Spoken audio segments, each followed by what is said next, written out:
예, 여러분 반갑습니다. 지금 소개받은 이정훈 교수이고 8월 1일부로 대한민국 인권대사직을 맡아서 지금 수행을 하고 있습니다.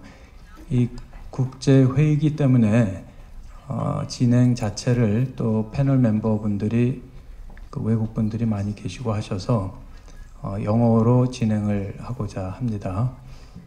다만 제가 한 가지만 말씀을 드리고 싶은 것은 우리말로 지난 한 5개월 동안 인권대사로서 활동을 하다 보니 이 국제사회에 있어서 그 인권 레짐, 그러니까 휴먼 라이츠 레짐은 어마어마하게 커져 있다는 것입니다. 내일 그 기조연설은 또 여러 차원에서 내일이 그 Universal Declaration of Human Rights, 북한 인권 선언문이 결의가 된 UN 총회에서 결의가 된 날 아닙니까? 근데 그 기간 동안 지난 60여 년 동안 그 인권 레짐이 어마어마하게 커졌고 또 COI가 3월에 설립이 되고 활동을 본격적으로 시작을 하면서 또 제가 인권대사를 맡은 그 기관하고 이게 좀 겹치다 보니 상당히 많은 국제적인 관심들이 북한 인권에 쏠리게 되었습니다. 그래서 저는 이 COI라는 것이 단순히 이런 그 맨데이트 차원에서 조사로 끝나는 것이 아니라 이 국제사회가 대한민국은 물론이거니와 국제사회에서 북한 인권 문제를 다루는 데 있어서 상당히 중요한 어떤 전환점을 제시를 한 것이 아닌가. 그런 시기에 지금 저희가 와 있다라는 것을 우리가 인지를 하는 것이 좋겠습니다. Jared Genser. Thank you very much for the kind introduction and to the organizers of this important conference, including ICNK, Yonsei University Graduate School of International Studies, and the Sejong Institute. I particularly appreciate the invitation to appear before you as someone who has worked to apply international law to the situation in the DPRK for more than 7 years, and who previously served as pro bono counsel to the Coalition to Stop Crimes Against Humanity in North Korea, which advocated for the Commission of Inquiry. In my brief time with you this afternoon, I wanted to speak about the framework within which I believe the Commission of Inquiry will present its analysis, the responsibility to protect and the ongoing commission of crimes against humanity in North Korea. And then I'll speak about what I believe the Commission may recommend, as well as my own views as to how its recommendations can be most effective. The human rights situation in North Korea is inextricably bound up with the question of the responsibility to protect doctrine, which is arguably the most significant development in the defense and promotion of international human rights law since the 1948 Universal Declaration of Human Rights, the 65th anniversary of which we're celebrating tomorrow. The doctrine authorizes international action to protect a state's population from genocide, war crimes, crimes against humanity, and ethnic cleansing, where that state is either unable or unwilling to protect its own citizens, or worse, is the author of the mass atrocity crimes themselves, as is the case in North Korea. In particular, this is a landmark normative principle that is focused on saving lives, and indeed, where a state perpetrates such grave crimes, as is the case of North Korea, and continues to do so with impunity, the very fabric of the international legal system for the protection of human rights is at grave risk. In 2005, the UN World Summit, the UN General Assembly, adopted the responsibility to protect at that gathering. And in further description of its meaning, the Secretary General has described R2P as being comprised of 3 pillars. First, the notion of sovereignty as responsibility, the state's own responsibility for protecting populations from genocide, war crimes, crimes against humanity, and ethnic cleansing, and their incitement. Second, the international community's responsibility to encourage and assist states in fulfilling this responsibility. And third, the international community's responsibility to use appropriate diplomatic, humanitarian, and other means to protect populations from these crimes where a state manifestly fails to protect its own populations. Beyond this, while the DPRK has ratified a broad range of international human rights treaties, it is in standing violation of all of them. Simply put, not only has the North Korean government failed to meet its own responsibility to protect its citizens from mass atrocity crimes, and it has indeed perpetrated and continues to perpetrate crimes against humanity against its own people, it is doing so on a mass scale. Accordingly, the international community has a responsibility under international law to protect the North Korean people from such widespread and systematic crimes against humanity perpetrated by their own government. The evidence is as clear as it is compelling that the North Korean regime under Kim Il-sung, his son Kim Jong-il, and his son Kim Jong-un has institutionalized as a matter of government policy the crimes of, among others, murder, torture, rape, persecution on the basis of political and other prohibited grounds, and the arbitrary and enforced disappearance and detention of civilians based on alleged subversive thoughts and actions without any semblance of due process of law. Indeed, in the use of these legal terms, we run the risk of almost sanitizing or banalizing the true horror of the reality in North Korea. We cannot forget that behind each and every one of these acts, there are victims, people who have a name and who have a face, and who suffer daily at the hands of the regime. I know all of us have been moved, even to tears, hearing the stories of these brave and courageous individuals who have come forward to shed light on the abuses in North Korea. And it is my hope that all such stories can and will be told so that history and humanity may bear witness. Given what we know about human rights in North Korea, the question is, how should the international community respond? First, it's imperative that we acknowledge where the international community has been derelict, our failure to protect so far. Frankly, it's shameful that we continue to let the situation in North Korea continue, and that we, and here I speak of the international community, often let the nuclear question, albeit important, overshadow the decision-making process and the pressing human rights concerns that must be addressed. In that regard, I want to cite to my friend and mentor, Irwin Cotler, a former Minister of Justice and Attorney General of Canada, who's described R2P as being organized around 5 principles, namely the responsibility to remember, the bearing of witness, the responsibility to prevent those atrocities to begin with, the responsibility to protect against such mass atrocities, the responsibility to prosecute by bringing perpetrators to justice, and the responsibility to rebuild. Tragically, we are well beyond the point of preventing crimes against humanity in North Korea, which remain ongoing, widespread, and systematic. As I mentioned, we know the crimes against humanity in North Korea are institutionalized as a matter of government policy, the intent being to control, subdue, and massively repress the population. Given limited time, I would refer to the report that I produced back in 2006 for the former Czech Republic President Václav Havel, Nobel Peace Prize laureate Elie Wiesel, and former Norwegian Prime Minister Kjell Magne Bondevik, as well as the Committee to Stop Crimes Against Humanity in North Korea, which details in some 140 pages and 1,000 footnotes the applicability of the responsibility to protect and crimes against humanity framework to the situation in the DPRK. But in summary, the crimes against humanity being perpetrated by the regime include the government's food policy, which has intentionally deprived millions of citizens of adequate nourishment while rewarding social classes favored by the regime, and has thereby starved well over 1 million people to death. And the operation of the Kwan Lee So and other prison camps, which are used by the regime to achieve the enforced disappearance, imprisonment, enslavement, torture, and persecution based on political and religious grounds of North Koreans deemed undesirable by the elite. The work that the Commission of Inquiry has done through its public hearings held here and around the world have been extraordinarily important and illuminating, not merely for its efforts to gather and analyze evidence, but in raising awareness about the horrors of modern life in North Korea.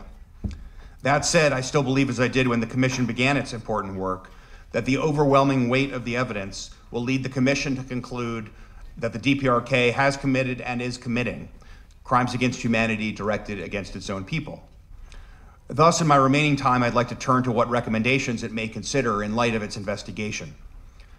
In my view, the Commission is likely to begin by briefly noting the importance of the development of the responsibility to protect, and its conclusion, which I expect will be presented with extensive evidence, that the government of North Korea has committed and is committing crimes against humanity. Having reached this critical conclusion, the Commission will then have to present its recommendations to the international community and to the DPRK itself. First, it is my view that the Commission will reaffirm the observations of both Vidit Mutaborn, the former Special Rapporteur, and Marzuki Darusman, the current one, that the enormity of the challenge posed by North Korea requires engaging the totality of the UN system to address the situation there. Thus, I very much hope its recommendations will particularly emphasize the critical role of the UN Security Council, which in my view must begin by placing the DPRK human rights situation on its permanent agenda. And I would note, quite interestingly, that conducting such a vote, which is a procedural matter, is not subject to the P5 veto, and with 9 affirmative votes out of 15, the human rights and humanitarian situation could be placed on the agenda to be discussed. The COI can also talk about the important role for greater involvement by UN specialized agencies such as the World Food Program, UNICEF, the World Health Organization, and others. I don't expect currently, this is just my own personal view, but I don't expect the Commission to request the Security Council to refer the situation in the DPRK to the International Criminal Court. I know this is a hotly debated topic, but I suspect it will want to be very careful in prejudging what actions the Council might take once it places the issue on its permanent agenda. That said, it will also be crucial to emphasize the role of individual countries to act on their own, not merely in concert with the United Nations, but also in concert with other groupings and individually.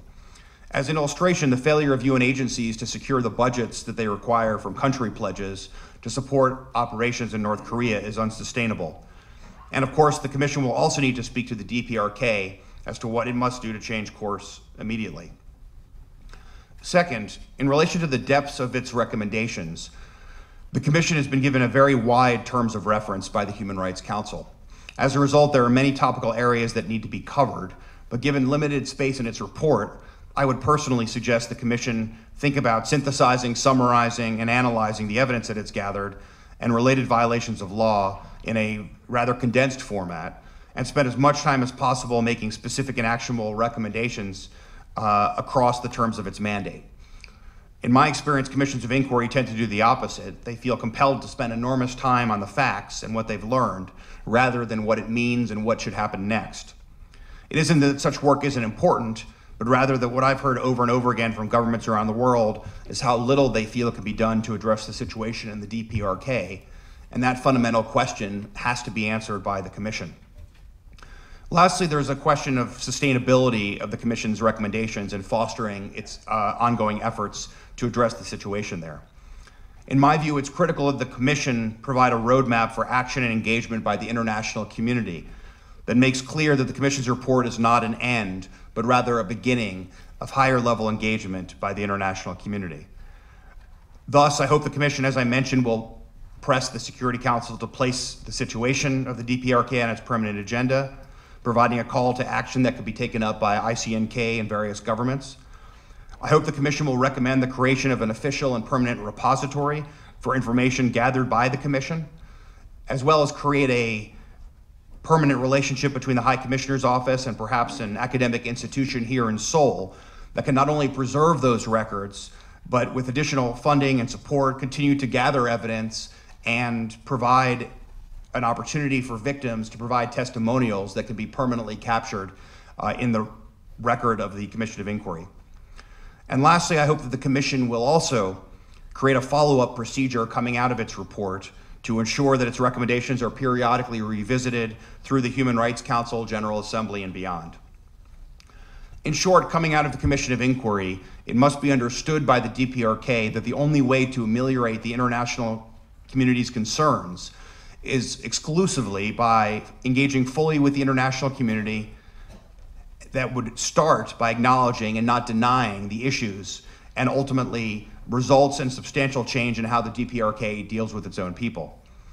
It's my hope and expectation that the Commission's report next March, which will likely be released in mid-February, will spur the necessary action required to move North Korean human rights to the forefront of the international agenda. The time for R2P has more than come with respect to North Korea, and we must not miss the opportunity of the Commission's work to spur serious, sustainable, and effective action to end the suffering of the North Korean people. Thank you.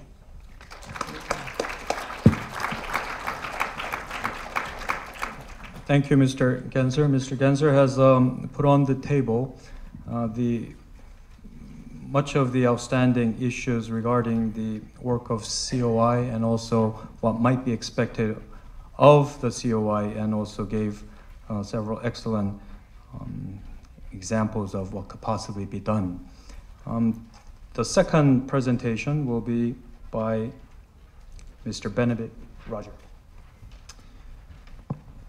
Distinguished guests, ladies and gentlemen, it's a very great privilege and pleasure to be here today at this really timely and important conference at an important time in the struggle for human rights in North Korea. And it's a particular pleasure and privilege to follow both Sir Geoffrey Nice and my friend Jared Genzer, and indeed many of the remarks and recommendations that I will make, which I'll try to truncate because of time, mirror some of the things that Jared has already put on the table. But I think that reflects both the fact that we're speaking with one voice, and I think actually repetition can be helpful in reinforcing recommendations. But I want to also start by thanking both the co-hosts and the co-sponsors of this important conference, and all those who've worked so hard to organize it. As has already been said, 65 years ago tomorrow, the Universal Declaration of Human Rights was born. And it's worth just reminding ourselves that this declaration is, as it says, universal. In Article 1, it says that all people are born free and equal in dignity and rights. Article 3 says that everyone has the right to life, liberty, and security of person. The Declaration outlines rights to freedom from torture and arbitrary arrest, freedom of expression, assembly, freedom of thought, conscience, religion, or belief.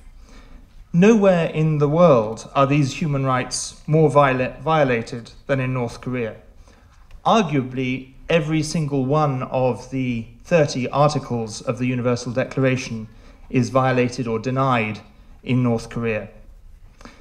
In 2007, the organization I work for, Christian Solidarity Worldwide, published a report, North Korea, A Case to Answer, A Call to Act. That report, along with several others, including the excellent report published by Jared Genzer and the law firm DLA Piper, Failure to Protect, and David Hawke's groundbreaking work in The Hidden Gulag, concluded that the violations of human rights in North Korea amount to crimes against humanity.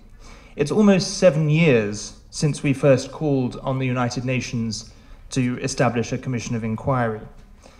Just over 2 years ago, a number of us here in this room came together in Tokyo to launch a new global movement, the International Coalition to Stop Crimes Against Humanity in North Korea, or ICNK, one of the co-sponsors of this event today, to campaign specifically for the establishment of a COI. It brought together more than 40 organizations from across the world, across Asia, Latin America, North America, and Europe, to speak with one voice. That campaign achieved what many said could not be done. Momentum grew. The campaign gained the support of the High Commissioner for Human Rights, who said that an international inquiry was, and I quote, not only fully justified, but long overdue.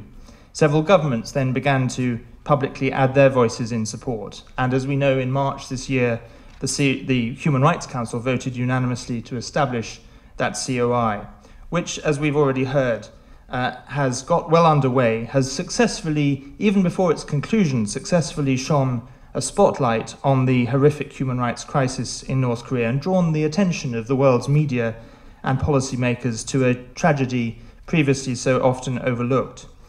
Justice Michael Kirby and his colleagues have heard testimonies from hundreds of witnesses at hearings here in Seoul, in Washington, D.C., in London, Geneva, and elsewhere. And that body of evidence is available for everyone to see on the COI's website. And if you haven't already gone to the website, I would recommend you do so. In my view, it's the most comprehensive collection of evidence gathered so far on North Korea. Justice Kirby has been outspoken about what he's heard. saying that the evidence moved him to tears. But he's also been meticulous in cross-examining the evidence and inviting the North Korean regime to present its case. Repeatedly, the North Korean regime has declined to cooperate. In September, the COI presented the findings of its interim report, and as we've already heard, in March, it will present its final report with recommendations. The task for all of us then is to ensure that it does not sit as a report on a shelf gathering dust, or provide simply an interesting academic and historical record, but serves as a plan of action for the UN and the international community for how to address the dire and desperate human rights record of North Korea. I've been asked to speak on the question of ways to optimize the COI's recommendation and the international community's role in implementing the recommendations. Although Jared has spelt out what he anticipates will come, it's difficult to answer this topic that I've been given without knowing precisely what the recommendations are. But I'd like to set out what I hope, in addition to Jared's, the recommendations might include, and then address the question of how we ensure they're implemented. Firstly, I find it almost inconceivable that the COI, with the evidence that they've heard and the caliber and integrity of the 3 members of the inquiry, could fail to conclude that the violations of human rights in North Korea do indeed amount to crimes against humanity. So without wishing to prejudge their report, but on the assumption that this will be their conclusion, the first way to optimize the outcome of the COI will be for us to ensure that in every resolution at the General Assembly and the Human Rights Council, in every statement by the United Nations, in every statement by member states, and on every occasion where North Korea is discussed, the conclusions of the COI and the charge of crimes against humanity are deployed. In terms of what action I hope will be recommended, there are the following possibilities, though we should always keep in mind Professor Andrei Lankov's words, there are no simple solutions. He's right, and we need to use every tool available to us to open up the world's most closed nation, and a carefully calibrated combination of tools. First, it could recommend a referral to the ICC, and that raises a variety of policy questions and also questions over whether it could be implemented. But I believe that even a recommendation in principle will serve to highlight the severity of the situation in North Korea and put pressure on policymakers and the Security Council to prioritize consideration of how to respond to the grave crisis in the country. A recommendation, even if only in principle, for a referral to the ICC will also serve notice on the North Korean regime that it will be held to account one day, that it could face its Milosevic moment or its equivalent of Nuremberg, and that might give them pause for thought and force them to reconsider the way they treat their people. But the COI should not be seen only in terms of the pursuit of a prosecution, but instead as a manifesto of options across a range of areas to help bring an end to the suffering of North Korea. First, at a very practical level, I hope they will recommend very strongly that the UN increase the resources available to the Special Rapporteur on Human Rights in the DPRK. It's extraordinary that currently the Rapporteur is supported, if I'm correct, by 1/3 of a desk officer. And so a key step would be for the UN to ensure that he at least has a full-time assistant to fulfill his mandate. Second, as Jared has said, I hope the COI will recommend that North Korea become a permanent agenda item at the Security Council, as happened with Burma following the case made in another of Jared's excellent reports, Threat to the Peace, in 2005. Third, the Security Council and every other part of the UN should be called upon to ensure that North Korea's human rights crisis is given as much attention as the nuclear and security questions, and that whenever North Korea is discussed, its crimes against humanity are raised. Other issues that perhaps could be looked at: further monitoring of the prison camps through satellite imagery, addressing the questions of the regime's overseas assets, and how to engage China more seriously on these questions. Finally, the COI could draw attention to a range of other options available to the international community, including measures to break the information blockade through increased support for radio broadcasts and other means of channeling information into the country. Now, how do we respond to the COI in March and beyond? Well, first, we need to build a groundswell of support among UN member states for the COI's recommendations. We all need to be lobbying our own governments and other governments to ensure that they're well briefed on the COI's conclusions and recommendations, that they support the implementation of those recommendations, and that they utilize all UN mechanisms available to them, including the Universal Periodic Review, human rights treaties reviews, the Annual General Assembly and Human Rights Council resolutions to highlight the COI's conclusions, and that they incorporate the recommendations of the COI as appropriate into their own foreign policy actions. The UN is made up of member states and is only as good as the sum of its parts. So we need to ensure that member states are informed and active, and that while their leadership and support within the UN is vital, their activity need not be confined to the UN. There are things governments can do outside as well as inside the UN, and we should be encouraging them in that. The former rapporteur, Vitit Munterborn, concluded that it is incumbent upon the national authorities and the international community to address the impunity factor. He urged the UN to consider whether the issue of violations should be taken up at some stage at the pinnacle of the system within the totality of the UN framework. And he called on the international community to mobilize the totality of the UN to promote and protect human rights in the country, to support processes which concretize responsibility and accountability for human rights violations and an end to impunity. So it is time for the UN and its member states to act. Secondly, we should ensure that the general public is informed and aware of the COI's conclusions and recommendations, and that means primarily ensuring that the media is well informed.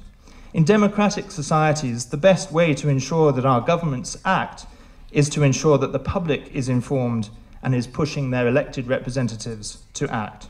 So just as we did in the campaign for the establishment of the COI, we will need to educate and mobilize the public in the campaign for the implementation of the COI's recommendations. We should consider the role of the European Union and explore what more it could do to incorporate the COI's recommendations into its own actions on North Korea. We should also consider what countries in this region, in Asia, could do.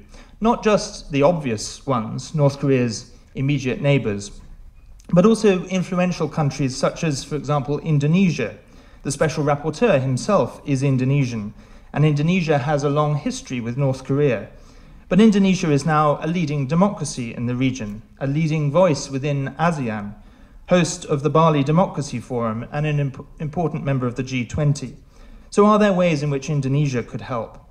Similarly, you may have heard of the extraordinary speech by the president of Mongolia at Kim Il-sung University in Pyongyang about a month ago, in which he spoke about freedom and told his audience, "No tyranny lasts forever." His speech is well worth reading if you've not done so. Is there more that countries like Mongolia could do? Finally, we should nurture allies in other parts of the world too. Australia, New Zealand and Canada, of course, but also countries in Latin America and Africa.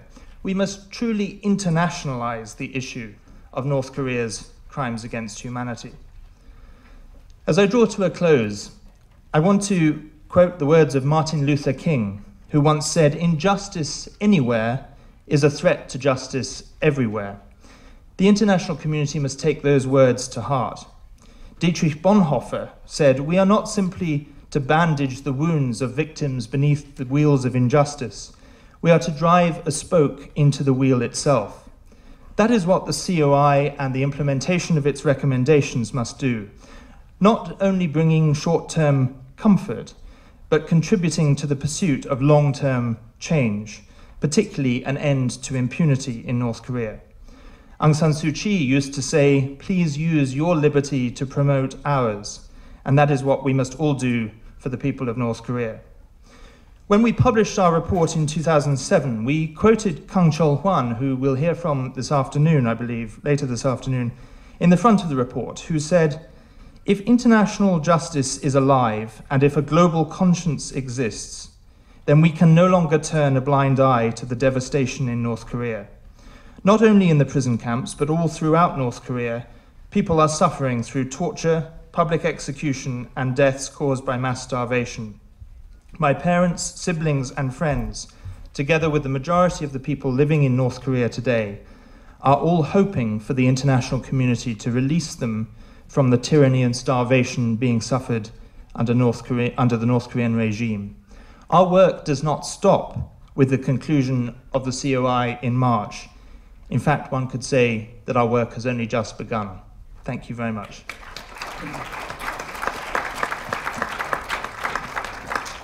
Thank you, Mr. Benedict Rogers. Another excellent paper making some predictions as to what we might expect from the COI's recommendations and what we could prepare in advance to do in terms of advertising and bringing the COI recommendations to implementation stage. One thing that really sticks for me anyways is the possibility of referral to the ICC, although it may be just a recommendation in principle.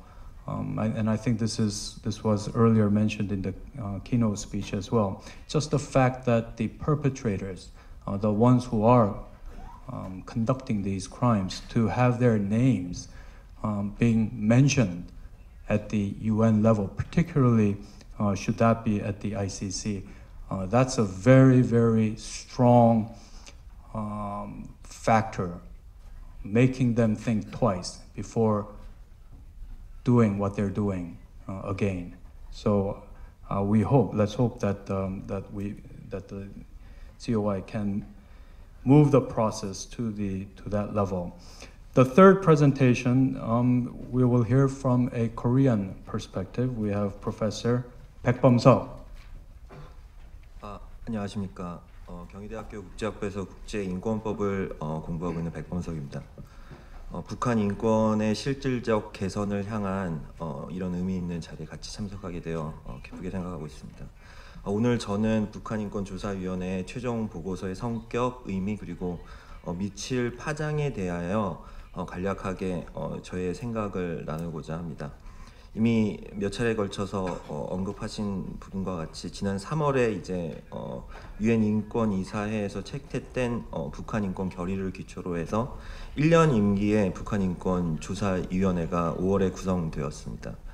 그리고 지난 7월부터 본격적인 활동에 들어간 위원회는 이미 9월 24차 유엔 인권이사회 그리고 68차 유엔 총회에서 구두로 중간 보고를 하였고, 이제 내년 3월 제25차 인권이사회 회기에 제출할 최종 보고서 작업을 진행 중에 있습니다. 그래서 우선 보고서의 성격과 의미를 분석하기 위해서는 무엇보다도 COI의 설립 목적을 명확히 이해할 필요가 있습니다. 그동안 유엔 차원에서 특별 보고관 보고서 등을 통해서 북한 인권 침해 실태만을 대략적으로 파악하는 수준에 그쳤기 때문에 북한 인권 문제를 보다 구체적이고 심도 있게 조사 및 기록해야 할 필요성이 점차 부각이 되었습니다. 그리고 조사위원회의 설립은 이에 따라 추가적인 인적, 물적 자원이 뒷받침되는 그런 독립적인 조사 메커니즘을 유엔 차원에서 구축해야 한다는 목적하에 이번 회의를 주최하신 ICNK를 비롯한 민간 인권 기구들을 통한 다양한 논의의 결실이었다고 볼 수 있습니다. 그래서 첫째, 향후 제출될 COI의 보고서는 북한 인권 침해를 유엔 차원에서 체계적인 조사 활동을 통해 공식 확인을 하고, 특히 중대하고 조직적이고 광범위한 인권 침해가 자행되었는지, 자행되었다면 국제법상 인도에 반하는 죄에 해당하는지 여부를 확인한다는 측면에서 가장 큰 의의가 있을 것입니다. 그리고 인도의 반환죄가 확인될 경우에는 다른 발표자들께서 논의하신 그 안보리라든지 국제형사재판소 관련 이슈들뿐만 아니라 현재까지 북한에 지원과 투자를 해왔던 혹은 고려하고 있는 중국을 포함한 관련국들에게도 향후 북한 정부와의 관계를 설정하는 데 있어서 일정 부분의 영향을 미칠 수 있을 것이라고 생각됩니다. 물론 COI의 설립 목적을 고려한다면 지난 4개월여의 실질적인 활동은 4개월 정도였죠. 4개월의 활동을 통해 북한 인권 문제를 체계적이고 심도 있게 조사하기에는 위원회가 가진 시간이 매우 부족했을 것으로 보입니다. 물론 한국, 일본, 영국, 미국 등에서 개최한 공청회를 통해 많은 탈북자들 및 북한 인권 전문가들과의 폭넓은 인터뷰를 진행했지만은 솔직히 기존에 조사되고 알려진 사례들 이외에 새로운 내용이 밝혀졌다든지 이를 국제 인권 규범을 통해 충분히 분석할 여지는 많지 않았을 것으로 생각되고 있습니다. 따라서 최종 보고서에는 임기 연장을 유엔 인권이사에 제안해야 하는 것이 바람직하지 않나 조심스럽게 생각합니다. 그러나 안타깝게도 제 발제문에서는 제가 임기 연장이 예상된다고 밝히고 있지만 실제로 지금까지 위원회를 둘러싼 논의들을 보면은 임기 연장이 있을지에 대해서는 매우 회의적 시각이 대다수를 차지하고 있는 것 같고 안타깝게도 조직위원회 내부에서도 조사위원회 내부에서도 임기 연장을 찬성하는 목소리는 적은 것으로 알고 있습니다. 다음으로 살펴볼 부분은 이미 다른 발표자 분들께서 언급하신 바와 같이 보고서상의 권고안을 통해 차후에 북한 내 인권 침해 가해자들 그리고 책임자들에 대한 국제법상의 책임 추궁이 이루어질 가능성이 있다는 인식 그 자체는 실제 책임을 물을 수 있는지 여부는 차지하더라도 하나의 강력한 압박 수단으로서 북한 정권에 작용할 수 있을 것이라는 점입니다. 지난 30여 년간 유엔은 인권조사위원회 Commission of Inquiry 또는 사실조사단 Fact Finding Mission과 같은 여러 형태의 조사 기구를 구성하여 특히 무력 충돌 시의 인권 침해 사항에 대한 조사를 진행하는 데 적극적으로 활용을 해왔습니다. 르완다, 다르푸, 레바논, 리비아, 시리아 등의 기존 사례를 보면 조사위원회 보고서 그 자체는 공식적으로 법적 구속력을 갖고 있는 문서는 아니지만 이를 바탕으로 하여 안보리가 가해자를 국제형사재판소에 기소하도록 권고하는 등의 결과적으로는 효과적인 국제법적 장치로서의 역할을 해왔습니다.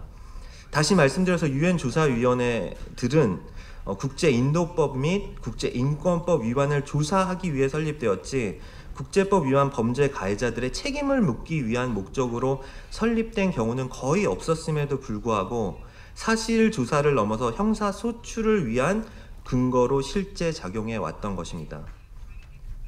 또한 조사위원회 보고서의 내용은 철저하게 규명된 사실관계에 기초한 것이기 때문에 국제재판소 등에서는 증거로서 사용될 수 있으며 더불어 철저한 국제법에 기초한 분석은 국제사회 및 관련국의 주의를 환기하고 가해자들에게 강한 압박으로 작용한다는 효과가 있었습니다.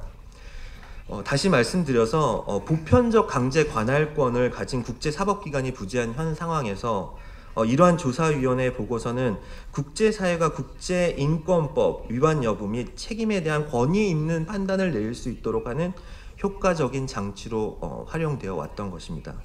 예를 들어서 르완다와 다르푸 조사위원회 보고서는 유엔 차원의 조사기구의 조사 결과에 따라서 가해자들의 국제 형사 책임을 묻는 선례를 만들었다는 점에서 그 의미가 크다고 할 수 있습니다. 특히 아시겠지만 다르푸의 경우에는 독립적이고 권한 있는 기관에 의한 조사 필요성을 조사위원회가 설득력 있게 제시함으로써 최초의 국제형사재판소 기소 사건을 만들어냈습니다. 결국 객관적인 조사위원회 활동에 기초하여 기소가 이루어짐으로써 정치적 선입견이 결부되었다는 주장에서 자유로울 수 있었다고 평가가 됩니다. 물론 북한 COI의 경우 기소를 목적으로 정보를 수집한 르완다나 다르푸 조사위원회와는 확실히 그 성격이 다릅니다.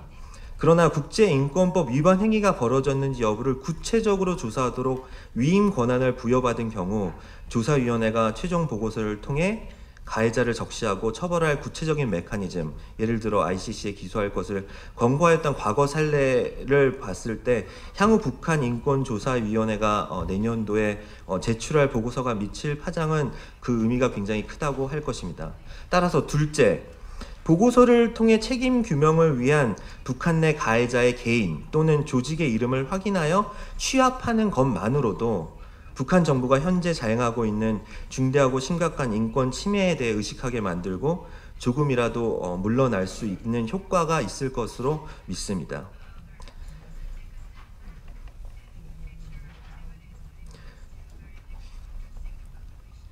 셋째, 조사위원회의 활동은 인권 침해를 행하고 있다고 의심되는 국가, 즉 사실 조사 대상국의 협조가 없다면 현장에 접근하기 어렵기 때문에 조사를 위한 필요한 정보를 확보하기 어려울 수밖에 없습니다.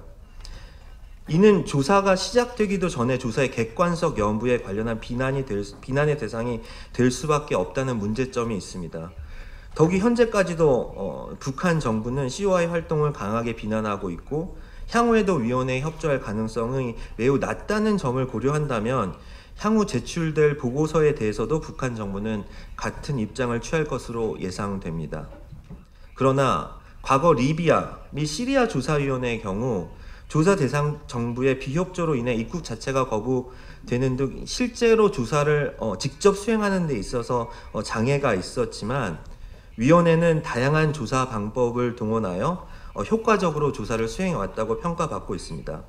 따라서 세 번째로 북한 인권조사위원회 역시도 현장 접근성에 대한 문제로 인해 기존 위원회들과는 달리 공청회라는 형식을 추가하였고 이를 통해 탈북자와 북한 인권 전문가들과의 인터뷰를 통한 간접적인 조사 방법을 통해 정보를 수집해 왔습니다. 그리고 이러한 조사를 통해 밝힌 내용들은 향후 발표하게 될 보고서에도 북한 정부가 인도에 반한 죄를 행하였는지에 대한 충분한 증거로서 제시될 것으로 생각됩니다. 더군다나 위원회는 현재까지도 조사를 위해 꾸준히 북한 그리고 중국 정부와 접촉을 추진해 왔기 때문에 향후 보고서 제출 후에도 최종 보고서 내용 자체에 대한 증명력 내지는 사실 여부에 대한 비난이 제기될 일은 그리 높지 않다고 판단됩니다.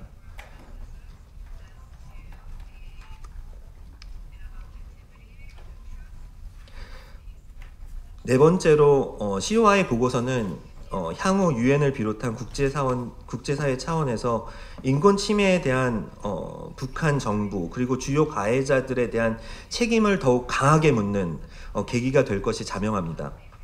그러나 한편으로는 이러한 보고서 제출을 통해서 북한 정권 자체가 변화하지 않는다면은 결국 북한 주민들의 인권 개선에는 여전히 한계가 있을 수밖에 없을 것입니다.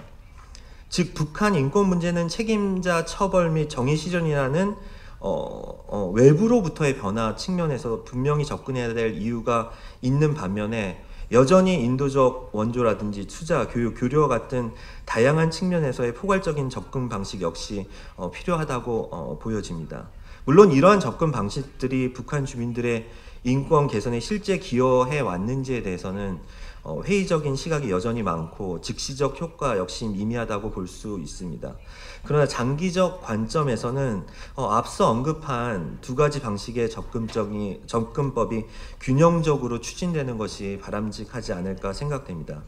즉 국제사회를 중심으로 인권 문제를 풀어가는 한편 지속적으로 북한 정부를 외부에 노출시킬 수 있는 시민사회의 다양한 노력들이 계속되어야 될 것으로 믿습니다.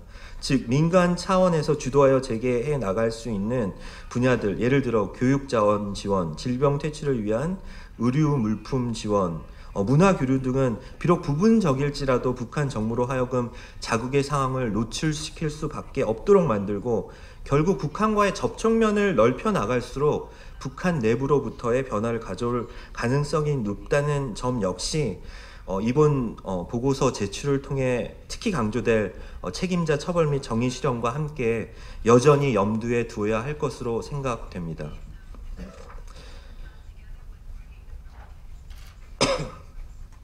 마지막으로 그동안 주로 무력 충돌 상황에서 무력 충돌이 수반된 인권 침해 사태에 대해서 구성되었던 조사위원회가 유엔 차원에서 최초로 특별히 무력 충돌이 발생하지 않은 북한 인권 전반의 문제 전반에 대해 조사하기 위해 설립되어 활동을 하게 되었습니다. 이는 북한의 경우 유엔 차원의 인권 조사위를 설립해야 할 만큼 중대한 인권 침해가 자행되고 있다는 점에 대한 국제사회의 공감대가 형성된 것으로 이해를 할 수 있습니다. 그리고 이번 COI 활동은 향후 다른 심각하고 중대한 인권 침해 국가들에게도 시사하는 바가 크다고 생각됩니다.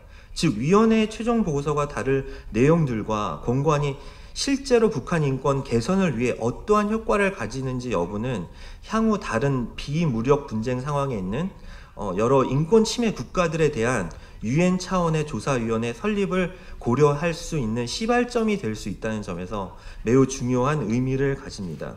결국 최초의 비무력 충돌 시의 UN 차원의 조사위원회 활동은 향후 국제인권법 발달 과정 속에서 사실조사 제도를 적극적으로 활용할지 여부를 판단할 수 있는 중요한 시험대가 될 수 있다고 생각됩니다. 지금까지 총 5가지 측면에서 COI 보고서의 성격, 의미 그리고 미칠 파장에 대해 간략히 살펴보았습니다. 감사합니다.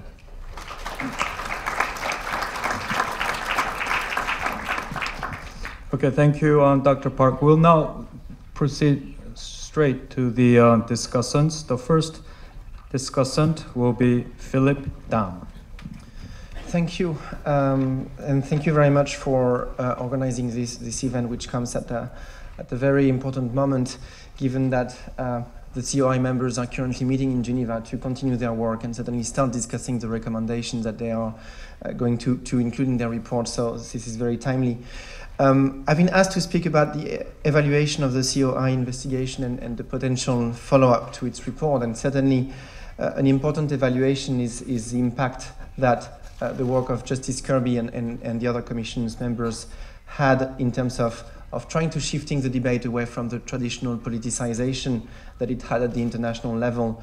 And this is quite clear in Geneva and in New York already, that this contributed to bring back the victims at the center of the debate and putting accountability very much into the perspective. And that's something that we can see already, I think, in the fact that the third committee of the General Assembly a couple of weeks ago adopted again the resolution on North Korea by consensus, in spite of referring directly and supporting the work, the establishment and the work of the Commission of Inquiry, and that in itself is an important feature. Before coming to the possible recommendations, I wanted to make maybe a preliminary clarification. There will be it's important to draw a distinction between the conclusions and recommendations which will be included into the COI report, certainly in January or February when it's going to be released, and what would be the decisions and the follow-up mechanisms established by the Human Rights Council in its resolution at the end of March 2014. First, the COI's recommendations and conclusions will reflect their own independent assessment of the situation and of the law. As you know, the mandate of the COI was clearly focused on the determination of the nature of the crimes committed in North Korea in order to ensure full accountability. Next to that, secondly, the HRC resolution to be adopted in March will reflect the views of the majority of the Human Rights Council member states and will be the outcome of a negotiation process among member states. Therefore, the experience often did show that the recommendations coming from a commission of inquiry and the decisions taken by the political bodies of the UN are sometimes different, and that's something that we should keep in mind when we move towards the developments at the beginning of next year.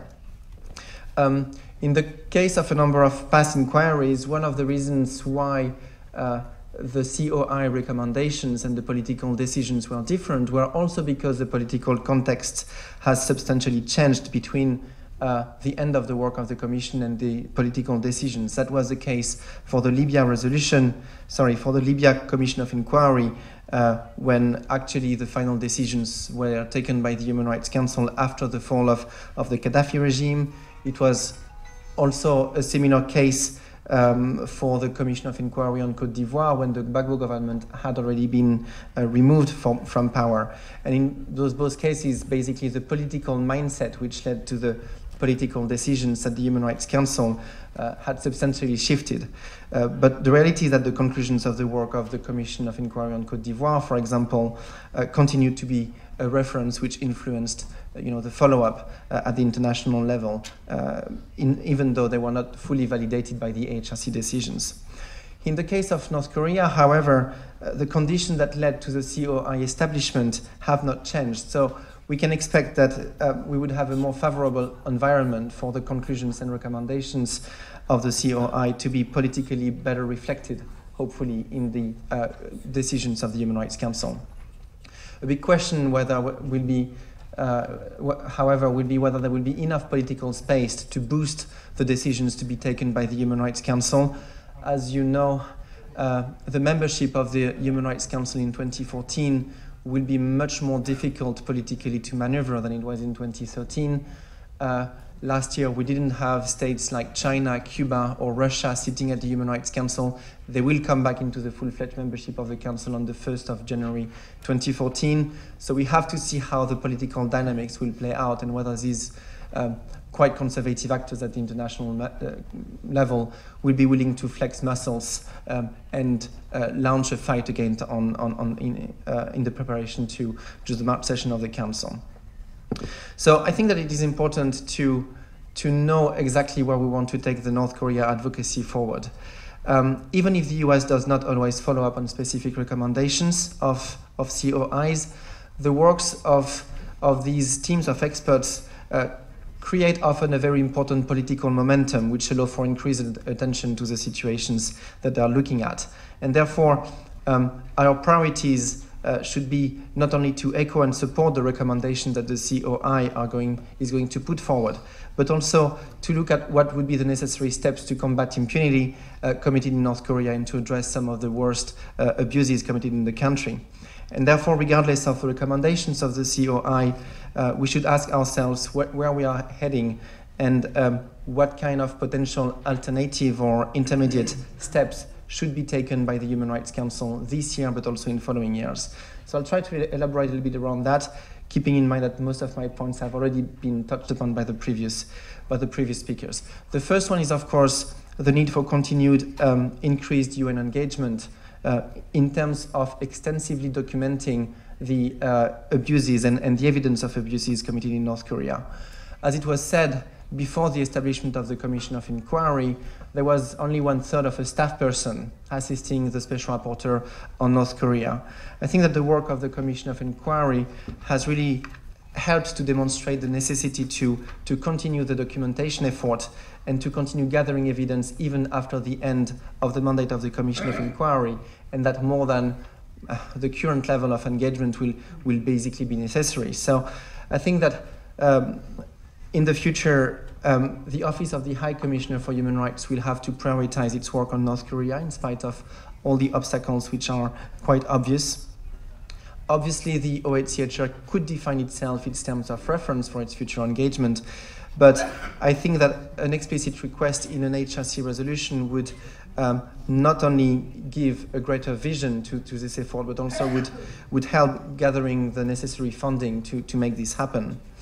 There is already general support for the OHCHR to boost its engagement on North Korea and to establish some kind of a liaison office or a team of investigators which would continue the work done by the Commission of Inquiry. But what is also important is that the OHCHR continues to play an active role in using these facts and evidence and in continuing to voluntarily raise the level of the international community's awareness on the human rights situation in North Korea.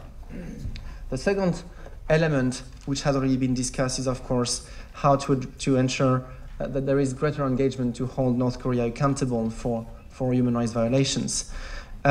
Justice Kirby made it clear that the focus of the COI is to ensure accountability. One of the key messages which would come out of the presentation of the COI's reports should be that North Korea, if it's not willing to address these violations, that the international community takes up this fight. And while we don't want to prejudge the COI's finding, we can expect that violations that would be detailed in the COI's report would, as it was said previously, likely amount to international crimes. And therefore we should be pushing for an overall international recognition that the UN has to increase its effort to hold DPRK into account for these abuses, and that an appropriate international justice mechanism should be identified to do so. And that's, I think, should be our second main priority. Third, the COI the work of the Commission of Inquiry should help us to open new opportunities for advocacy on key thematic areas and key thematic issues which have to be addressed in priority. And of course the list is long, but I would like to focus on some of the ones where certainly the conclusions and recommendations of the COI could be potentially authoritative, at least within the rest of the UN system. The first of these thematic priority could be the case of North Korean citizens, which are sent back to North Korea against their will. Based on the number of testimonies of torture, arbitrary detention, and other forms of inhuman punishment of North Koreans who had fled North Korea and were sent back, I think that the COI should make the case that individuals fleeing the country should be considered as refugees sur place at the moment they leave the country.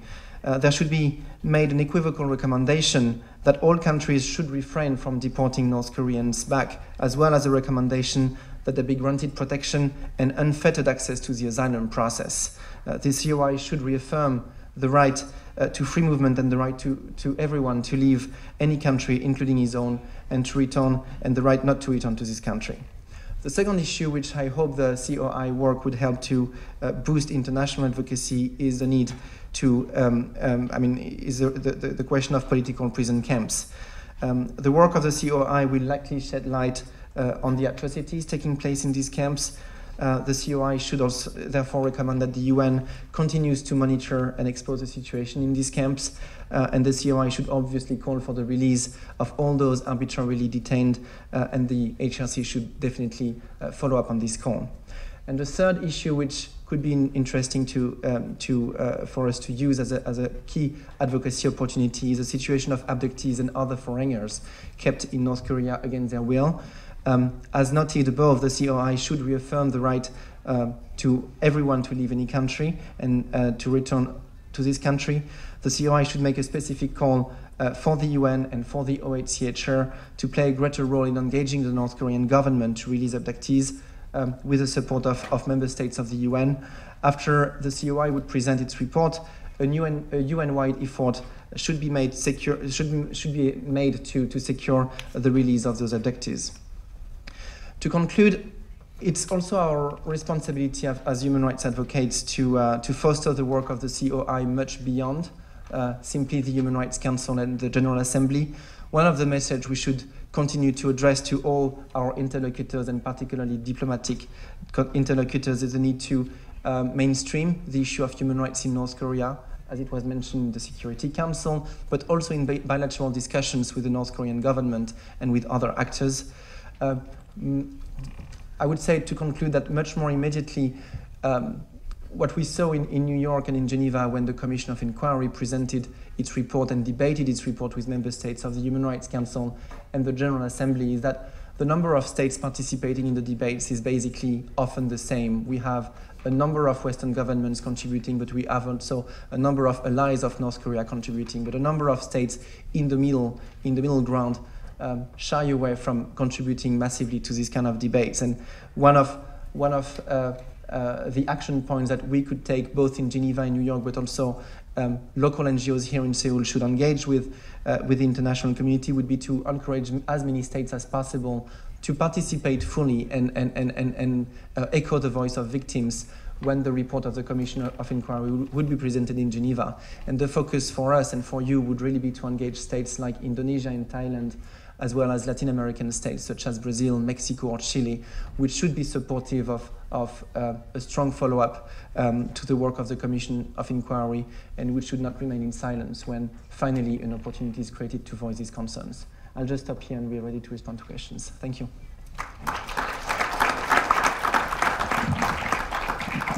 Okay, thank you, Phil. 안찬일 세계북한 연구센터 소장이 빨리 돌아오셨습니다. 그래서 원래 순서대로 토론을 안찬일 소장님께서 그 다음으로 진행을 하시겠습니다. 네, 대단히 감사합니다. 제가 토론할 제목은 유엔 안보리 상정 가능성과 수용 여부, 즉 COI 북한 인권조사위원회가 조사한 자료들이 과연 유엔 안보리의 상정되어서 어떤 북한에게 실효적인 제재를 가할 수 있는가, 이런 가능성에 대해서 검토한 내용을 가지고 꼭 두 가지만 말씀을 드리겠습니다. 그에 앞서서 이제 이 자리에는 그 청년 학생들이 많이 왔는데, 과연 북한 인권 문제가 그렇게 심각하냐, 가혹하냐, 이런 점에 대해서 의문이 많을 것 같아서 저도 이제 휴전선을 넘어온 탈북자의 한 사람으로서 저희 가족들이 이제 제가 넘어온 직후에 요독 수용소로 끌려갔고 그것은 그들이 얼마나 뭐 저희 가족뿐만 아니라 주관적인 이 생각과 견해가 아니라 오늘날 북한에서 이루어지고 있는 인권 침해에 대해서 우리가 이런 국제 행사를 통해서 강조하는 것은 아무리 강조해도 지나침이 없는 사실이고 현실이고 내일도 계속될 문제이기 때문에 우리가 이런 문제를 화두로 삼는다고 생각합니다.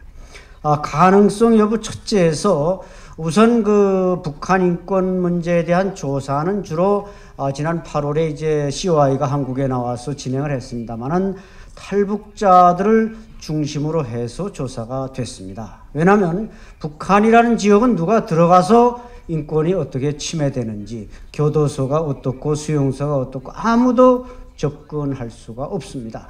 그야말로 백사장에 꽂혀있는 바늘과 같은 것이죠. 보이지는 않지만 분명히 위험한 이런 인권 침해 사례들이 있음에도 불구하고 그 당시 저도 기억합니다마는 그 인권 조사를 마친 대표들이 바로 이 프레스센터, 여기 20층이지만 요 바로 밑에 19층에서 그 대표들이 나와서 기자회견을 하는데 그 조사에 참여했던 스웨덴 대표인지 스위스 대표인지 제가 정확히 그 나라를 지금 기억하지 못하는데 그분의 발언은 뭐냐? 실제로 북한에서 이루어지고 있는 인권 침해들이 북한 당국이 잘못된 정치로 인해서 발생하고 있다는 그 어떤 증거도 자신은 발견하지 못했다. 이렇게 말하는 것이죠. 이것이 대단히 저는 가슴이 아팠습니다. 그동안 쭉 한국에 나와서 조사한 분이 그것이 북한 당국에 의해서 이루어지는 인권 침해가 아닐 수도 있다. 이렇게 말하는 것을 보고 북한 인권 문제는 아직도 정확히 알려지지 못하는 측면이 있다. 이런 데 대해서 대단히 가슴 아프다는 사실을 느꼈고 우선 북한 인권이 침해되고 있다는 이 사실 자체에 대해서 우리가 국제적으로 컨센서스가 이루어지는 것이 우선이다. 이것을 느꼈고 둘째로 중국이 유엔 안보리 이사국으로 다시 복귀를 했습니다. 우리가 6.25 한국전쟁에 유엔군이 참석하는 문제가 논의될 때 마침 소련 대표가 거기에 불참함으로써 유엔군이 한국에 올 수 있었지. 그 당시 소련이 거기에 안보리에 참여해서 비토했더라면은 유엔군이 한국전쟁에 참여할 수 없었을 수도 있고 한반도는 아마 공산화됐을 수도 있지 않나. 이런 끔찍한 사례를 볼 때 중국은 지금 북한에 대한 핵 문제, 비핵화 문제, 또 장거리 로켓, 요게 두 차례의 유엔 안보리 제재에는 실질적으로 참여하고 있습니다. 중국이 북한을 유지시켜주는 중요한 그 파이프라인이라고 생각할 때 지금 시리아적 지배가 국경에서 어느 정도 이루어지고 있고 또 지금 그 북한에 대한 모든 송금 외화들이 중국을 거쳐서 필터링 돼서 북한에 들어가고 나가고 하는데 이것을 중국 당국이 제재해주고 있기 때문에 북한은 상당히 곤경에 처해지고 있습니다. 마찬가지로 인권 문제에 대해서도 중국이 이와 같이 비핵화나 장거리 로켓 발사와 같이 똑같이 대등한 관계에서 제재에 참여해준다면 더 이상 고마울 것이 없겠습니다만은 중국은 유감스럽게도 북한의 인권에 대해서는 항상 눈과 귀를 막고 있습니다. 왜냐하면 바로 북한의 인권 문제는 곧 중국 내에 들어온 탈북자들이 문제이며 이 탈북자들이 문제는 중국 내부의 소수민족 문제와 결부되면서 자신들이 체제 도전이라고 생각하기 때문에 이 문제에 중국이 대단히 비협조적이다. 이런 문제를 볼 때 과연 COI의 조사 결과가 유엔 안보리에 상정된다고 하더라도 중국이 있는 한 어떤 영향을 미치기에는 좀 역부족일 수 있다. 그럼에도 불구하고 이때까지 북한의 인권이 그래도 김정은 체제 들어와서 수용소가 통합되고 이러면서 모양새라도 바꾸려고 한 것은 우리 국제사회의 많은 노력과 압력이 존재했다. 우리 한국 내 인권단체들도 많이 이 분야에서 노력했지만 국제인권단체의 압력이 북한에게 가장 큰 압력이 됐다고 보고 다만 또 한 가지만 마지막으로 언급하고 싶은 것은 우리 대한민국 국회가 인권법을 통과시키지 못하고 있다는 이런 측면입니다. 아까 우리 이사장님께서도 말씀을 하셨지만 우리 대한민국 국회가 인권법을 통과시키지 못하면서 미국이나 일본이 다 통과시킨 것에 반해서 통과시키지 못하면서 무슨 안보리의 인권 문제가 상정돼서 논의되고 제재가 가해질 바란다면은 이것은 정말 낯뜨거운 일이 아닐 수 없다. 그렇기 때문에 먼저 선행되어야 할 것은 국제기구에 앞서서 우리 대한민국 국회가 북한 인권법을 통과시킴으로써 우리가 뭔가 솔선수범할 때 북한 인권 문제 해결에서는 그 진전이 있을 수 있다. 이런 점을 강조하면서 저희 토론을 간단히 마치겠습니다. 감사합니다. 네, 감사합니다. 다음은 중앙대 법대 재성호 교수님께서 토론이 있으시겠습니다. 네, 고맙습니다. 중앙대학의 재성호 교수입니다. 우리 이정훈 대사님께서 제가 이명박 정부에서 인권대사로 활동했다고 소개해 주셨는데 제가 지난 정부에서 인권대사로 활동하면서 제가 강조했던 두 가지 이 점이 있는데 하나는 뭐냐, 북한 인권 침해가 하나의 그 단순한 국제인권 규범의 위반에 그치는 것이 아니라 하나의 명백한 국제범죄다. 인터내셔널 크라임이다. 특히 크라임 어게인스트 휴머니티에 해당한다. 할 수 있다는 것이고, 또 하나는 그런 북한 인권 침해에 대한 최종적인 책임은 바로 북한 최고 지도자에게 있다. 그래서 이런 접근이 필요하고 앞으로 법적 형사적인 책임을 추구하는 문제도 앞으로 이슈화가 될 수 있을 것이다. 뭐 이런 식의 얘기를 제가 2년 동안 했었습니다. 그런데 그 후에 ICNK를 비롯해서 국내외 북한 인권 NGO들이 많이 활동을 해서 금년에 이제 3월에 유엔 인권조사위원회가 유엔 인권이사회에서 설치가 됐습니다.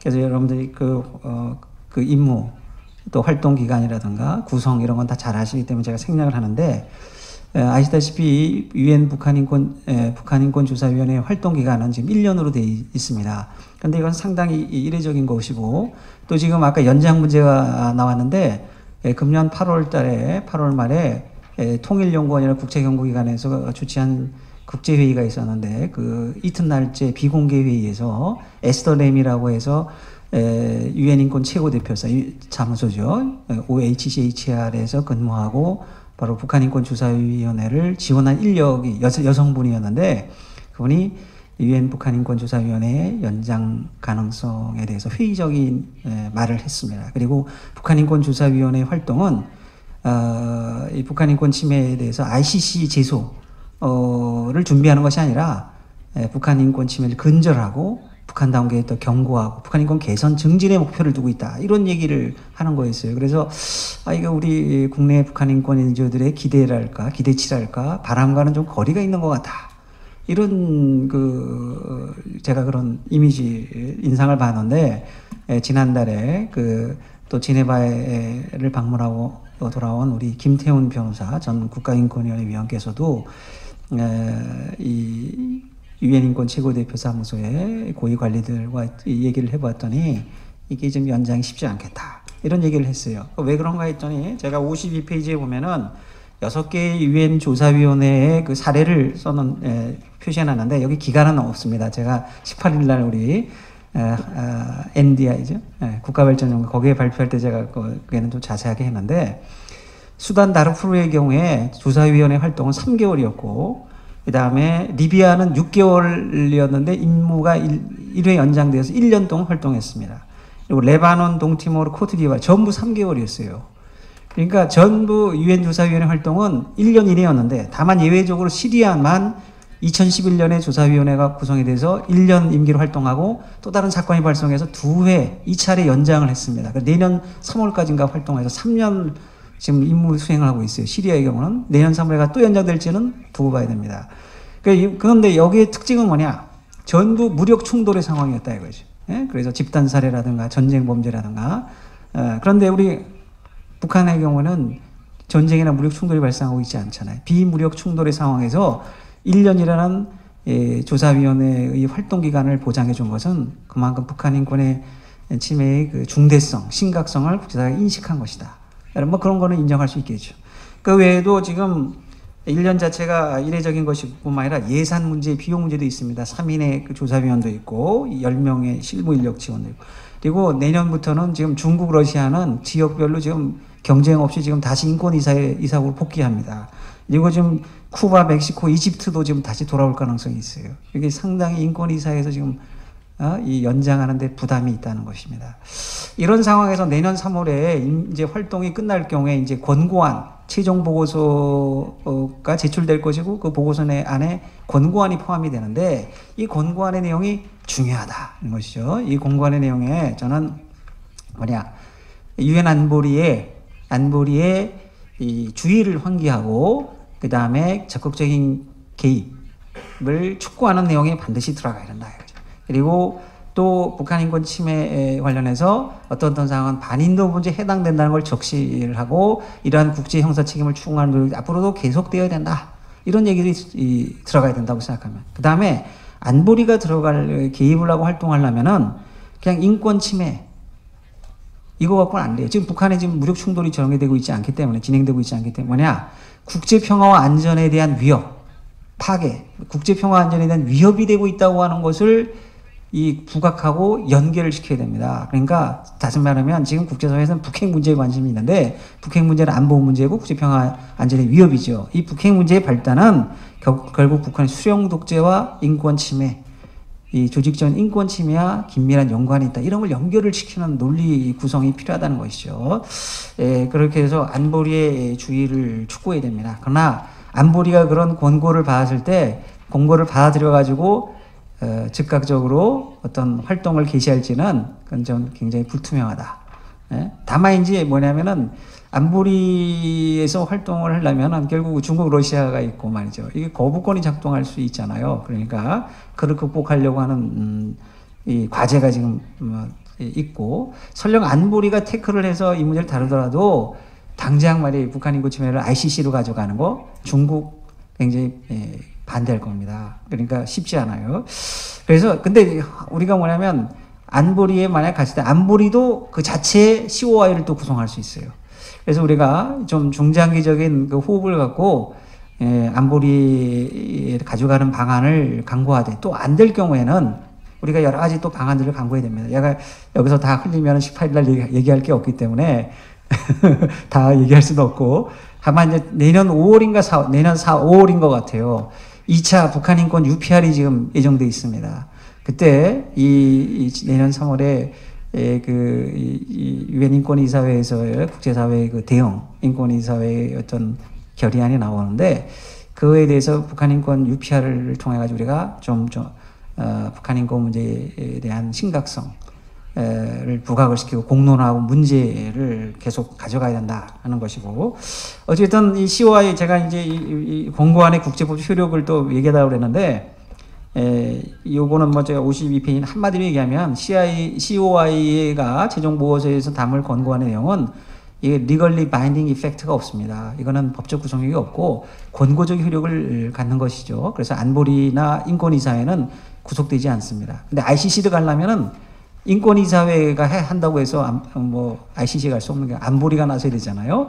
그러니까 인권이사회에 대해서도 권고하고 앞으로 추후 행동을 하고 그 다음에 안보리에 대한 이야기를 반드시 안보리의 그 관심을 촉구해야 되는 거, 개입을 촉구하는 게 필요하다는 것을 강조하고 싶고 다만 이제 COI 공고안에서 여러 가지 북한 인권 침해에 대해서 어떤 사실을 규명하고 어떤 내용이 범죄에 해당한다고 할 때 그거는 뭐 경찰 조서 혹은 준사법적인 결정문 판결문은 알지만 준사법적인 결정문으로서의 그 설득적 영향력과 권위를 갖는다 하는 것이죠. 그래서 그런 것이 나오면 이건 유엔의 기관에다 제출하는 것이고 별다른 사정이 없는 유엔 총회나 안보리나 유엔의 기관이 그걸 존중해야 할 의무가 있는 것이죠. 그리고 하나 제가 조사해 보니까 여기 6개의 조사위원회의 사례를 했는데 제가 아직 자세히 분석하지 않고 인터넷 사이트는 봤는데 유엔에서는 또 팩트 파인딩 미션이라는 것도 있어요. 커미션 오브 인콰이리 말고 그보다 조금 약간 낮은 차원의 팩트 파인딩 미션이라는 것이 있기 때문에 앞으로 이 상황을 보아가면서 유엔 인권이사회 활동이랄까 뭐 여러 가지 이런 것들이 좀 우리 기대와 좀 다른 방향으로 갈 때는 뭔가 또 다른 우리가 대안을 제시하고 이 문제에 대한 적극적인 관심을 갖고 유엔에서 나서주도록 우리가 압박을 가해야 된다. 그래서 지금 상당히 우리가 기로에 넣어야 돼. 북한 인권 운동이랄까, 북한 인권 문제에 대해서 상당히 좀 중요한 어떤 기로에 와 있다. 그래서 여러분들이 NGO가 목소리 내는 게 중요하다. 지금 인권조사위의 설치 구성은 사실 솔직히 말하면 대한민국 정부나 뭐 세계 각국의 정부도 물론 역할을 해줬지만 NGO의 역할이 선차적이고 또 주도적이었단 말이죠. 그래서 정부를 끌고 가는, 인도하는 그런 역할을 앞으로 계속 해 주시기를 기대하면서 제 발제는 간단히 마치도록 하겠습니다. 고맙습니다. 토론이죠. 토론을 마치도록 하겠습니다.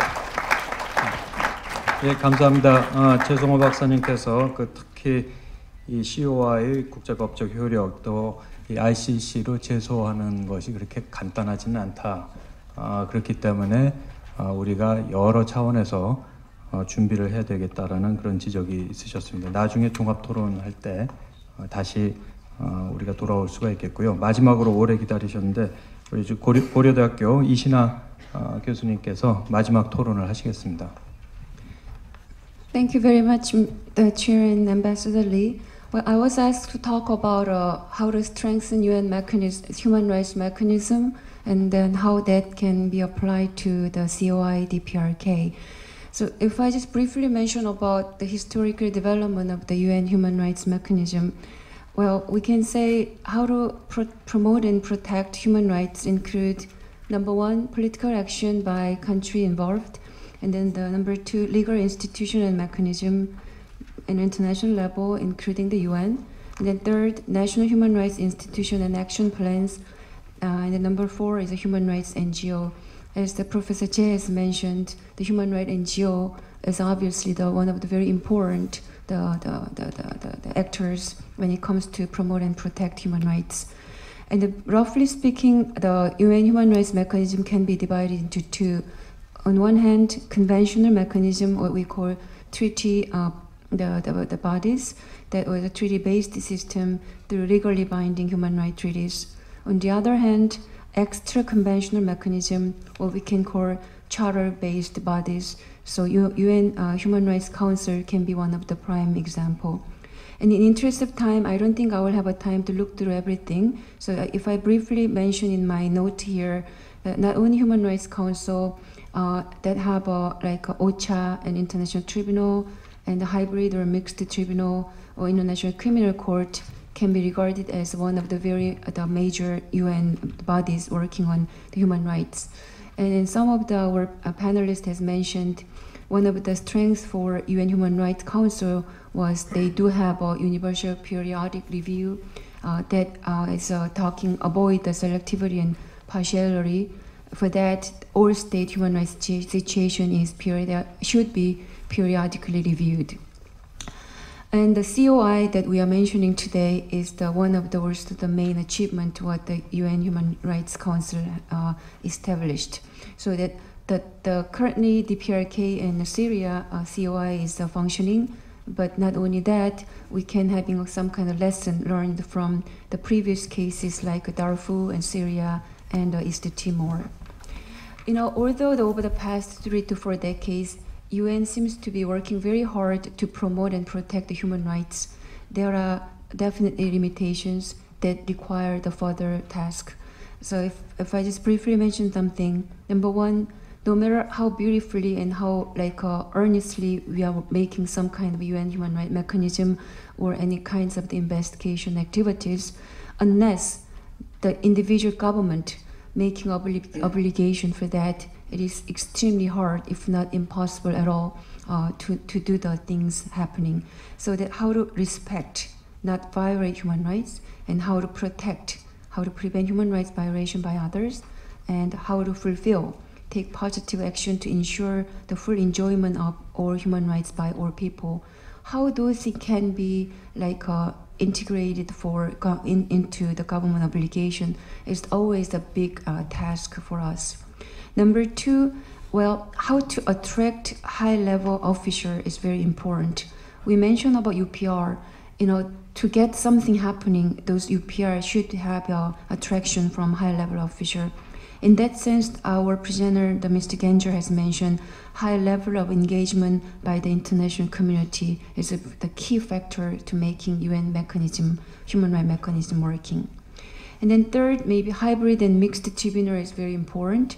Well, if North Korea somehow accept our special rapporteurs into the North Korea, maybe we can start to think about how we can making hybrid tribunal or hybrid investigation, not only international community just exclusively investigate North Korea, but how we can give an opportunity for North Korean government can talk. So it's the interactive, like investigation, so that we can make a more effective outcome. But unfortunately, the North Korea continually denied our special rapporteur's entry into the North Korea for investigation. For now, it is impossible to making hybrid investigation, but ultimately, I think it's good to have that. And also, either we go to the ICC or Security Council or to effectively apply the R2P to the case of the North Korea. I think the role of powerful state is very important. When I say powerful, probably we can think about those permanent, like a member state of the UN Security Council, including US and China. Given the fact that norm development international relation is a very slow process, and also operationalization is even more difficult obstacles for that, I think how we can build not only the power of norms versus the norm of the powerful. So it's norm of the powerful, unfortunately, does not necessarily or exclusively matched with the power of the norm. Then how we can make with rights come obligations, but if the powerful state also only focusing on their own national interest, then it must be very hard.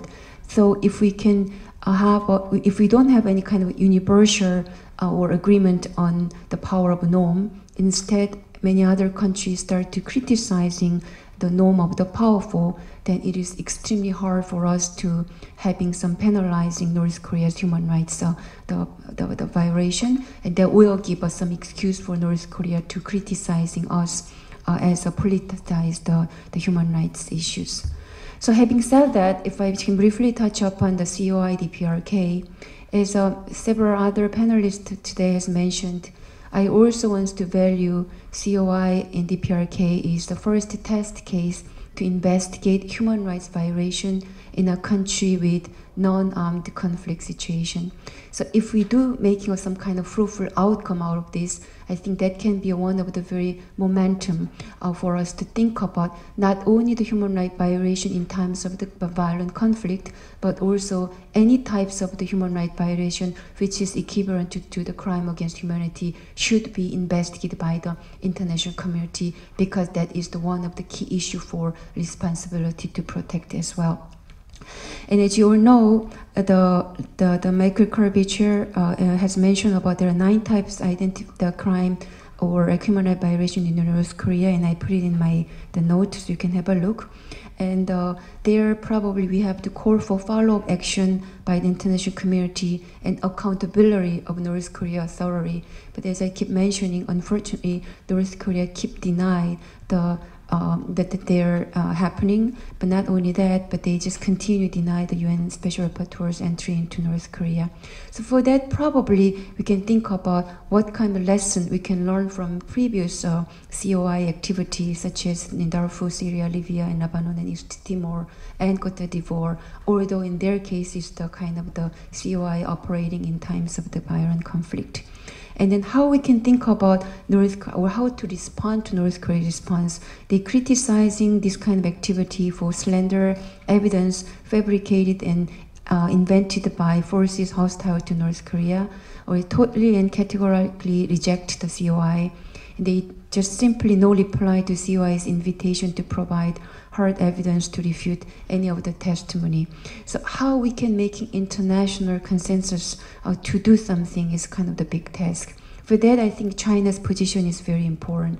For now, China did not actively oppose the investigation or inquiry against North Korean human rights violation, but still they warn international community about politicized accusation and pressures.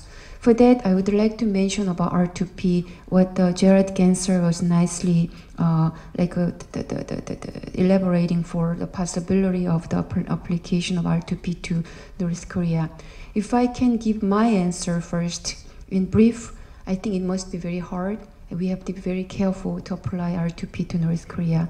Number one, because when R2P was first publicized by Canadian-led the ICISS, it was a bit broader. But when it was unanimously accepted by UN in 2005, it's only talking about 4 R2P crime, including crime against humanity. Although we keep saying here North Korea human rights violation is up to crime against humanity, there's no international consensus yet. So we have to be very carefully design and carefully elaborating the definition of R2P in order to apply to the crime against humanity into the case of the North Korea. Even if we decide North Korea's crime is a crime against humanity, but still China and Russia, who is a permanent member of the UN Security Council, wouldn't say it is the case of the R2P. Number three, well, there are international publicity or pressure saying China, Russia say yes to apply R2P to North Korea. Then I think that will unnecessarily provoke North Korea, and then you never know, maybe North Korea will incite the WMD or other kind of the military provocation against mostly South Korea, maybe possibly Japan as well. Then fourth, actual invocation of R2P on North Korea could make the international community difficult to shift UN mandate from a humanitarianism-led military intervention to the facilitation of inter-Korean unification and or the removal of WMD from North Korea, particularly in the event of North Korea regime collapse. If you have a chance to work for the UN, you know how difficult we can change original mandate to another types of a mandate, because that will take time, and during that time period, we will see more human casualty or more human suffering in North Korea. So we have to be very careful about that. In conclusion, I have some other things to tell you, but if I get another opportunity, then I will tell you that. But just I will mention one thing and I'll stop. So that COI DPRK is commendable, but still, we shouldn't go too far for now. Fact finding must be most important, so that fact findings and then what the Mr. Rogers has mentioned, we use every tool available in the beginning, and then for that, based on that, we have to make an international consensus, which will also galvanizing international solidarity. For that, I think we need a promotion is completed, or promotion is at least promoted. But if we only stop in promotion of those events or fact-finding, that will be quote-unquote toothless promotion. So in order to make something happen, really, I think protection should be followed as well. So first, I think COI's job should be promotion by fact-finding and then build up consensus and solidarity. And then we have to move on to think about next step. So for now, we have to be very cautious about talking about R2P, ICC, or like a Security Council. So I will stop here, and if you, the chair, give you another chance, I will give you another things to say. Thank you. Okay, thank you, Dr. Lee.